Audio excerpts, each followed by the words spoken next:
So when you need to paint an exact, perfectly straight edge, masking tape can be your best friend. But choose the wrong tape and it could potentially ruin months of work. So is that new roll of masking tape that you've just found online going to give you the crisp effect you want for a price that is worth it? Well, in this episode, I'm going to test 5 different tapes that I bought myself from across the world of miniature modelling, art, and even DIY to help you save money and find the right tape for your project, or maybe find the ones you want to avoid. Now, when you ask modelers about masking tape, the same brand keeps coming up again and again. Tamiya, Tamiya, Tamiya, Tamiya, Tamiya, Tamiya, Tamiya. But is it really that good and that much better than the other options out there? Well, let's test it out alongside some others to find out. So the motley crew I have collected for today's tests are, no surprise, 1, Tamiya masking tape.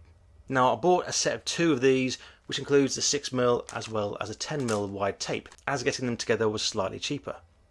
At the other end of the spectrum, this is a non-branded DIY masking tape, and I got this from my local hardware store. This is a lot wider than the Tamiya at 25mm wide, but it comes in a much longer roll. This is 18 meters. This you can get at 50 meters. So therefore, buying this new, you get a 50-meter long roll, so you're looking at pennies per meter. But now for something a little different. Now, this is frog tape, which is primarily marketed at the DIY market and allegedly has anti-bleed technology, but more on that later. Now, I'm particularly interested in this one as I use the standard version of this stuff on a big project that I've been working on. Now, due to my day job taking me away for a while, it got left on and left in place. And when I got back, I took off the tape. Rather than leave a nice, crisp line, it ripped off all the layers of paint, including the primer, trashing literally 3 months worth of work. Yes, I had left it on for a week, but still, I was not happy. But this stuff is for delicate surfaces. So will it validate itself as a contender? Well, we'll see. Next on a similar theme, but this is Scotch Delicate Surface Painter and Decorators tape. Now this is 24mm wide, so it's a fair bit narrower than the 36mm wide frog tape. But what caught my eye with this option is that it claims on the packaging that you can apply it, leave it in place for up to 60 days. Considering that life can easily get in the way and you might have to put a project down for a while to be a parent, be a spouse, be a friend, or even work for a living, this capability is intriguing. Now finally, I picked up this Neeho artist masking tape.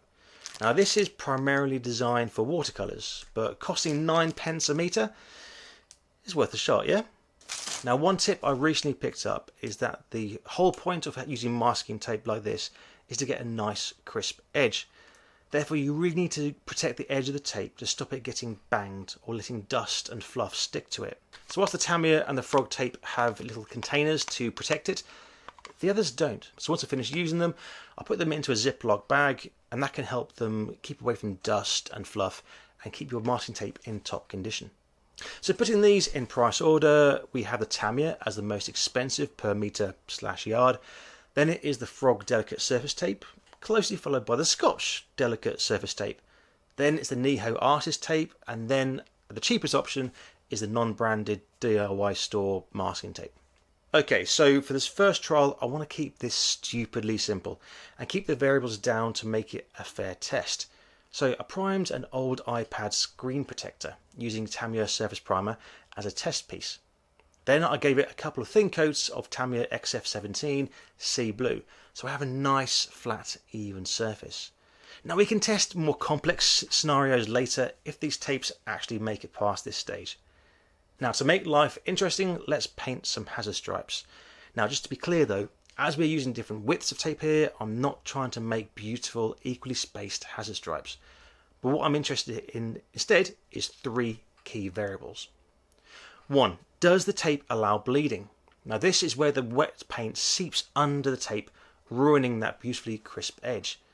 Now you can reduce the chance of this by laying down the tape and then going over it again with the base colour, to seal the edges, or in this case that's sea blue. But in this test I'm not going to do that, as I want to see the tape's natural resistance to it. Secondly, does the tape lift off the underlying paint when you remove it? And if it does, this can be truly heartbreaking, resulting in a ton of repair work. Finally, does it leave any unsubtly adhesive residue?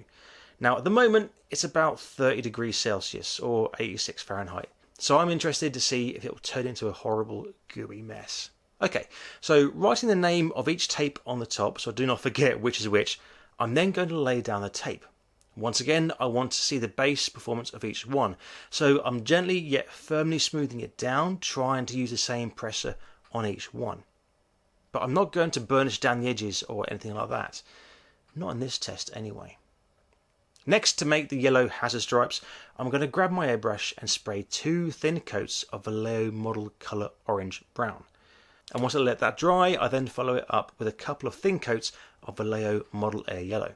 Okay, for the first test, I'm going to let it dry to at least touch dry. Okay, so first is the DIY masking tape. Now, carefully peeling back the tape on itself, you know what? That was better than I was expecting.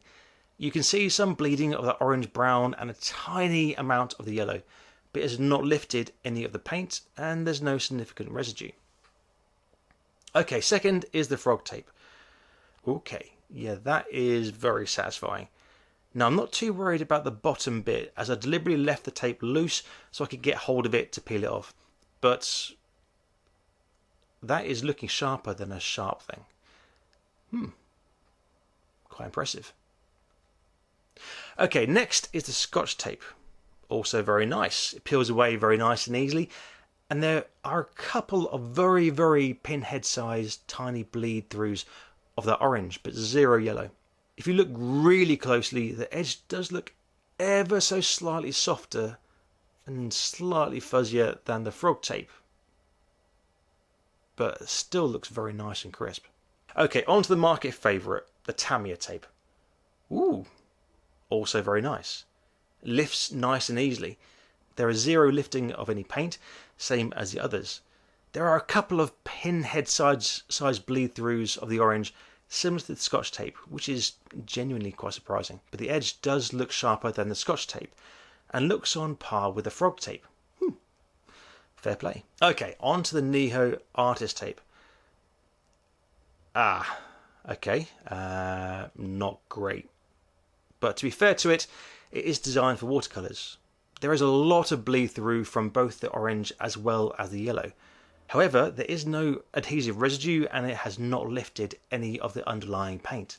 Okay, so I'll go through the next test and then I'll consolidate all the results for you at the end.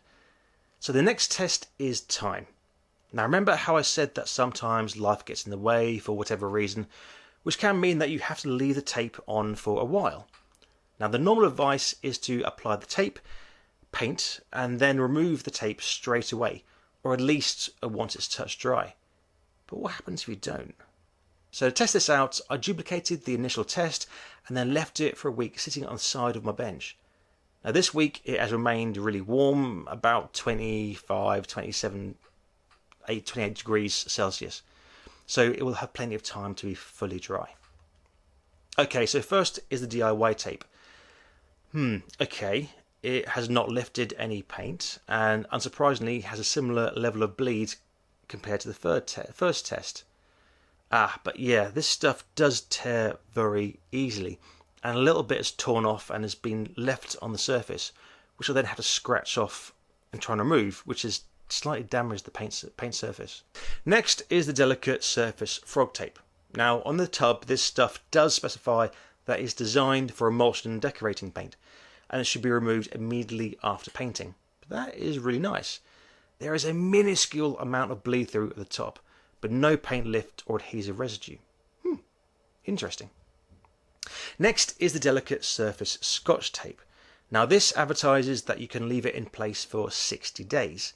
Okay. Once again, there is a minute bleed through from the orange, but you really need to go looking for it. But there is no adhesive residue or lifted paint.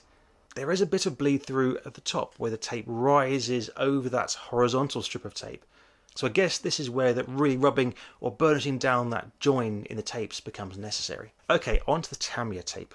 Ooh, a bit of a line there at the bottom, but I must have not smoothed that down fully, which is a point to note.